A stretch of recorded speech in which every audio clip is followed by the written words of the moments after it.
Twist ഉണ്ട്. അതെന്തായാലും നമുക്ക് കുറച്ച് കഴിഞ്ഞ് ഞാൻ അപ്ഡേറ്റ് ചെയ്യാം എന്താണെന്നുള്ളത്. അപ്പം എന്തായാലും ട്വിസ്റ്റ് ഒക്കെ നമുക്ക് നമ്മുടെ സീസണിൽ തന്നെ നമുക്ക് ചേഞ്ച് ചെയ്യുന്ന രീതിയിലേക്ക് നമുക്ക് ഒരു ട്വിസ്റ്റ് നടത്താൻ ശ്രമിക്കുന്നുണ്ട്. അത് ശ്രമിച്ചാൽ മാത്രം പോരാ. പക്ഷെ ഇവിടെ ഒന്നും കാണുന്നില്ല.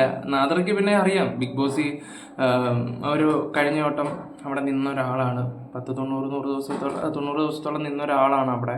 നാദർക്ക് പിന്നെ A-Z കാര്യങ്ങളൊക്കെ അറിയാം. അപ്പോൾ പുള്ളിക്ക് അപ്ഡേറ്റ് ചെയ്യട്ടെ. പക്ഷെ അതിനുശേഷം വീഡിയോസ് ഒന്നും ഞാൻ വന്നിട്ടില്ല കേട്ടോ. ഓക്കെ, അപ്പോൾ നമ്മൾ മെയിനായിട്ട് വന്നതെന്ന് പറഞ്ഞാൽ ഇന്നലെ ഗബ്രിയും ജാസ്മിൻ്റെ ഒരു പ്രൊമോ ഇറങ്ങിയത് രാത്രി, അതായത് ഒരു 12:30 ആയപ്പോഴാണ് ഞാൻ കാണുന്നത്. ആ വീഡിയോയുടെ ഇത് കണ്ടപ്പോഴത്തേക്ക് നമ്മുടെ അഫ്സൽ ഒരു കമൻറ്റ് ഇട്ടിട്ടുണ്ടായിരുന്നു. നമുക്കതൊന്ന് നോക്കാം. She will understand the stream what phase I went through. 7 months she made me a fool in the name of love. So I believe in karma. ആയിക്കോട്ടെ, കർമ്മ ബിലീവ് ചെയ്യുന്ന ആളാണ്. ശരിയാ, പണ്ടൊക്കെ ദൈവം പിന്നെ ആയിരുന്നു, ഇപ്പം അപ്പം പോയെന്നുള്ള രീതിയിലായി. എന്തായാലും നല്ല രീതിയിലാണ്. ഇതിപ്പം നേരത്തെ ഞാൻ ഇതിന് മുമ്പ് ഒരു വീഡിയോയ്ക്കകത്ത് ഞാൻ പറഞ്ഞിട്ടുണ്ടായത്, ഇവർ പ്ലാൻ ചെയ്ത് ഓൾറെഡി വന്നത് 10-25-30 എപ്പിസോഡാകുമ്പോൾ ഇവർ അടിച്ചു പിരിയുന്നതൊക്കെ ആയിട്ടാണെന്ന് കാണുന്നത്. ഓക്കെ, എന്തോ ആയിക്കോട്ടെ, അടിച്ചു പിരിയുന്ന പോട്ടെ. അവൻ ഇന്നലത്തെ ഒരു സ്റ്റേറ്റ്മെൻറ്റ് സിബിനോട് പറഞ്ഞ് എനിക്ക് ഇപ്പോഴും ഓർമ്മയുണ്ട്, എന്നെ ഇവിടെ തളർത്താൻ കഴിയുവാണെങ്കിൽ ജാസ്മിന് മാത്രമേ പറ്റത്തുള്ളൂ. ഓക്കെ, ഇന്നലെ ജാസ്മിൻ പറയുണ്ടായി പ്രൊമോയ്ക്കകത്ത്, നിങ്ങൾക്ക് കാണുമ്പോൾ മനസ്സിലാവും. റസ്മിൻ ബായി ഉണ്ടായിരുന്നു അവിടെ കൂടെ. ഇഷ്ടമാണെന്ന് ചോദിച്ചപ്പോൾ അവൾ ഇഷ്ടമാണെന്ന് പറഞ്ഞു. അപ്പോൾ ഗബ്രി എടുക്കുമ്പോൾ പറഞ്ഞതാണ്, എനിക്കിവിടെ ഇഷ്ടമൊക്കെ തന്നെയാണ്, പക്ഷെ കല്യാണം കഴിക്കാൻ പറ്റത്തില്ല.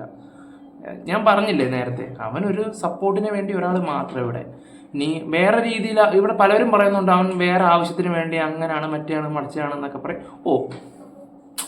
അവനറിയാം ഇതിലൊക്കെ അങ്ങനെ ആണെങ്കിൽ പോലും തലയ്ക്കായി പോകുന്നു. ബുദ്ധിയുള്ളവന്മാരെന്തിനും ആ പരിപാടി ഇടിക്ക് പോകത്തില്ല, അത് വേറെ കാര്യം. ബുദ്ധിയുള്ള അവൻ ഇതിനേക്കാളും ബുദ്ധിയുള്ളവനാണ് ഗബ്രി. അതുകൊണ്ട് അവൻ ആ പരിപാടിക്ക് പോകുന്നു എനിക്ക് തോന്നുന്നില്ല സത്യം പറഞ്ഞു, പ്രത്യേകിച്ച് ഇവിടെ എടുത്ത്. പിന്നെ അറിയാലോ, ലോകം മൊത്തം അറിയാം, അത് നാറ്റിക്കുന്ന ടീംസാണ്.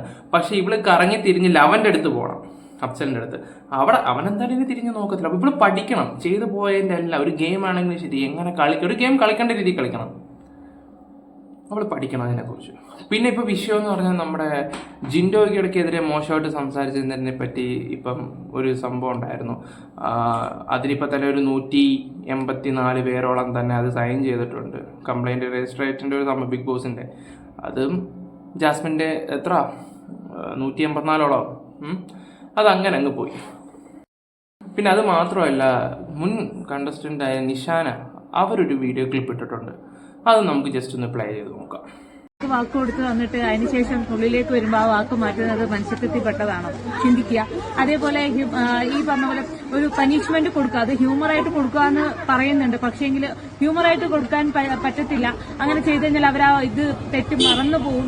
അവർക്ക് നമുക്ക് വലുതായിട്ട് എന്തെങ്കിലും കൊടുക്കണം എന്ന് പറഞ്ഞ് 4 പേര് ചെയ്യുന്ന ഒരു ജോലി, ചിലപ്പോൾ അത് ഫ്ലോർ ക്ലീനിങ് ആവും, കിച്ചൺ. ഈ മേഡം ഉദ്ദേശിച്ചത് മനസ്സിലാക്കണം. അതിലെ മെയിൻ പോയിന്റ് ആയിട്ടുള്ളതെന്ന് പറഞ്ഞാൽ പുറത്തുനിന്ന് ഒരാൾക്ക് വാക്ക് കൊടുത്തിട്ട് വന്നിട്ട്, ശരിയാണ്, പുറത്തുനിന്ന് ഒരാൾക്ക് വാക്ക് 1 അല്ല 2 അല്ല 3 അല്ല കൊടുത്തിട്ട് വന്നിട്ട് ഇതിനകത്ത് ഈ പരിപാടി ഇത് ലക്ഷക്കണക്കിന് ആൾക്കാർ കാണുന്നതാണ്. എന്നിട്ട് ഇടയ്ക്ക് എൻ്റെ ഇക്കാക്കൻ്റെ കാര്യം എടുത്ത് പറയുകയും ചെയ്യും. സത്യം പറയാലോ, സായി കൃഷ്ണ വന്ന സമയത്ത് നമ്മൾ ട്രോൾ ചെയ്യെങ്കിലും അദ്ദേഹം വന്ന ആ ഒരു ഇന്ത്യ അത് ഇതൊക്കെ കൊടുത്ത് എന്തായാലും അറിയാം ബിഗ് ബോസിൻ്റെ ഒരു വാണിംഗ് കിട്ടുമെന്നുള്ള രീതിയിൽ പൊളിച്ചടുക്കി കളഞ്ഞ്, സത്യം പറയില്ല ഇല്ലാണ്ടാക്കി കളഞ്ഞ അവിടെ പറഞ്ഞിട്ട് കാര്യമില്ല. നമുക്കിതിനെക്കുറിച്ച് ഇനി കൂടുതൽ സംസാരിച്ചു. പിന്നെ കണ്ടൻറ്റാണ് ഇതൊക്കെ സംസാരിച്ചാൽ കേൾക്കാനും ഒരുപാട് ആൾക്കാരുണ്ട് സത്യത്തിലാണ്. പക്ഷേ ഇനിയിപ്പോൾ ഗെയിമൊക്കെ മാറാൻ പോവാണ്. ആരൊക്കെ ടോപ്പ് 5 വരും എന്നൊക്കെ നമുക്ക് കണ്ടറിയാം. ഓക്കെ, ഇതെന്തായാലും ഇച്ചിരി കുറച്ച് കൂടുതലാണ്.